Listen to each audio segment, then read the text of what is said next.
बिस्मिल्लाहिर्रहमानिर्रहीम। Welcome to my YouTube channel. अब हम नेक्स्ट जो लेक्चर पढ़ने जा रहे हैं वो है आर्टिफिशियल वेजिटेटिव रिप्रोडक्शन के बारे में। इससे पहले हमने नेचुरल पढ़ा था, उसके हमने 2 वीडियोस बनाई थी। अब जो हम नेक्स्ट पढ़ने जा रहे हैं वो है आर्टिफिशियल वेजिटेटिव रिप्रोडक्शन।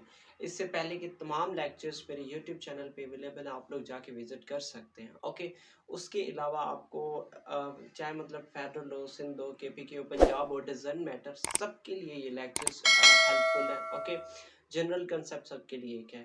और नेक्स्ट ये कि अगर आपको असाइनमेंट चाहिए तो कमेंट सेक्शन में कमेंट करें, या आप इंस्टाग्राम पे मुझे आके रिक्वेस्ट सेंड कर सकते हैं। इंशाल्लाह मैं आपको प्रोवाइड कर दूंगा। ओके, नेक्स्ट अब हम अपने टॉपिक को डिस्कस करने जा रहे हैं। सबसे पहले ये कि आर्टिफिशियल वेजिटेटिव रिप्रोडक्शन क्या होता है।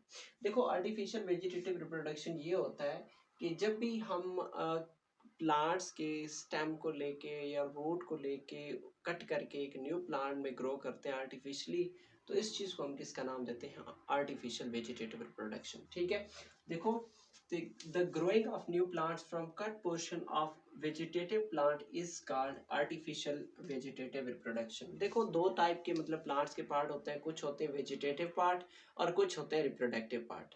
वेजिटेटिव पार्ट्स में यही स्टेम स्टेम लीव्स रूट्स वगैरह आती हैं, और रिप्रोडक्टिव पार्ट्स में फ्लावर आ जाते हैं। ओके, तो आपने कौन सा लेना है? वेजिटेटिव पार्ट लेना है। ओके, अब इसकी मतलब ये कि दो मैकेनिज्म के जरिए ये प्रोसीजर होता है। फर्स्ट है cutting.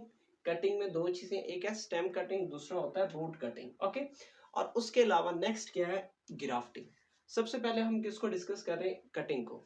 The cut stem must have nodes and birds. देखो, जो आपने स्टेम कट की है उसके ऊपर कम से कम नोड्स और बर्ड्स मौजूद होने चाहिए। एक्चुअली उन्हीं नोड्स को या बर्ड्स को हम नाम देते हैं मेरिस्टेमेटिक सेल्स।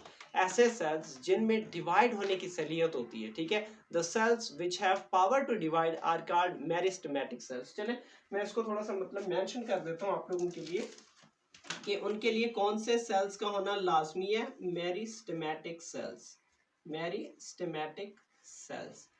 अब ये वो सेल्स होते हैं, आप लोगों ने 9th में भी पढ़ा था कि ये वो सेल्स हैं जिनमें डिवाइड होने की सलियत है, जिनमें डिवीजन की सलियत है, ताकि वो न्यू प्लांट्स बना सके। ओके, अब इसमें होता ये है कि एटलीस्ट 2 नोड्स मतलब मौजूद हो आपके उस स्टेम में। ये स्टेम हमने यहाँ से लिए, कम से कम इसमें 2 नोड्स मौजूद हो। अब इनको क्या किया जाता है? Are inserted into the ground. उन्हें ग्राउंड के अंदर या किसी, आप उसकी बात कर लें, जार की बात कर लें, कोई भी ऐसा मतलब गमला वगैरह की बात कर लें, उसके अंदर आप इन चीज़ों को मतलब उसे इंसर्ट कर दें। The leaves must be remove to avoid transpiration. देखो, आपको पता है ट्रांसपेरेशन का क्या काम है कि सारे का सारा वाटर क्या करता है? एवोपरेट हो जाता है, ट्रांसपायर हो जाता है। तो इससे प्लांट्स लीव को स्टेम को वाटर की कमी होगी।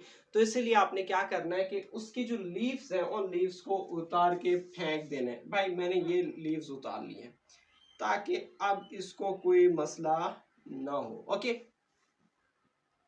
अब इसके एग्जांपल में क्या है कि रोज प्लांट है, इसी तरीके से आप बात कर लो शुगर केन है, ग्रेप वाइन है, क्रेसेंथीमम है। ऐसे प्लांट्स किसके जरिए रिप्रोड्यूस करते हैं? स्टेम कटिंग के जरिए। अब कुछ प्लांट ऐसे भी हैं जो रूट के जरिए मतलब रूट कटिंग के जरिए ग्रो करते हैं। अब उसकी एग्जांपल में स्वीट पोटैटो एंड ब्लैकबेरीज है। ये स्वीट पोटैटो और ब्लैकबेरीज एक्चुअली रूट कटिंग के जरिए क्या करती हैं? ग्रो करती हैं। अच्छा, एक और चीज है कि जिस पार्ट को आप कट करके ग्रो करवा रहे हो उसको हम नॉर्मली नाम देते हैं कटिंग्स का। ठीक है, जैसे आपने ये जो ये एक स्टेम का टुकड़ा लिया, इसको हम किसका नाम देते हैं? That is cutting. ठीक है, चले मैं यहाँ लिख भी लेता हूँ कि ये चीज क्या है कि ये स्टेम जिसको आप कट कर रहे हैं दैट इज कटिंग। ओके, अब उसके बाद नेक्स्ट क्या है? ग्राफ्टिंग। ग्राफ्टिंग में क्या होता है कि a piece of stem from plant is inserted under the bark on the stem of another plant। ठीक है, देखो कि हमने एक स्टेम का एक टुकड़ा लिया, किसी प्लांट से काटा, किसी दूसरे प्लांट के मतलब स्टेम के साथ उसको जोड़ दिया। ओके, देखो ये एक प्लांट है, मैं प्लांट नंबर 1 इसको नाम देता हूँ, दैट इज प्लांट 2। ओके, अब इसके किसी टुकड़े को हमने काटा और उस काटे हुए टुकड़े को हम नाम देते हैं सियान का। ठीक है, ओके, अब उसके बाद जो दूसरा पार्ट है उसको हम नाम देते हैं स्टॉक का। क्यों? सियान वो पार्ट है जिसको हम कट करके किसी दूसरे प्लांट के ऊपर लगा रहे हैं। व्हाट इज सियान? कि द पोर्शन ऑफ प्लांट या shoot which is being grafted, ठीक है। सियान क्या होता है कि शूट बीइंग ग्राफ्टेड है, कि इस शूट को हम यहाँ पे ग्राफ्ट उसकी ग्राफ्टिंग कर रहे हैं, तो ये क्या होता है, सियान होता है। और जो दूसरा जमीन से जो प्लांट जुड़ा होता है दैट इज स्टॉक, ठीक है। रूटेड पोर्शन क्या होता है, स्टॉक होता है। और सियान क्या होता है कि वो जिसको हम ग्राफ्ट कर रहे हो, ठीक है। तो यही चीज है कि हमने एक ऐसे प्लांट का टुकड़ा लेना है, एक मिनट, हमने ऐसे प्लांट का टुकड़ा मतलब एक, तो इसमें अब यही चीज यहाँ भी मैंने वही बात कही है कि इसमें क्या होता है कि आपने किसी भी स्टेम का एक टुकड़ा लेना है, उसको किसी दूसरे प्लांट के साथ क्या करना है, जोड़ देना है। ओके, अब एक चीज याद रखना कि वो जो आप ग्रो करवा रहे हो उनकी स्पीशीज क्या होनी चाहिए, क्लोजली रिलेटिव होने चाहिए।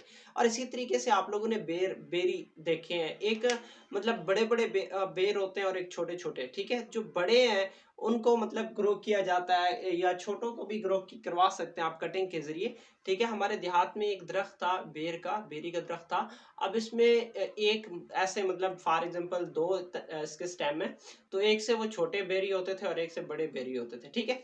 तो वो किसके जरिए एक्चुअली ये ग्रो हुए थे, ग्राफ्टिंग के जरिए ग्रो हुए थे, ठीक है। अब it grows and contain its quality, मतलब ये जो सियान है ये ग्रो करता है और अपनी क्वालिटी मेंटेन रखता है, चाहे नीचे वाला प्लांट स्पीशीज थर्ड क्लास ही क्यों ना हो, ठीक है। नीचे वाले जो मतलब जो स्टॉक है वो थर्ड क्लास ही क्यों ना हो, लेकिन आपकी जो सियान है वो प्रॉपरली ग्रो करेगी। ओके, अब it grows and contain its quality even if the stock में बी इंफीरियर क्वालिटी का हो, फिर भी स्टॉक अपने जो सियान है वो अपने अपने तरफ से ग्रो करेगा, मतलब अपनी क्वालिटी अच्छी रखेगा।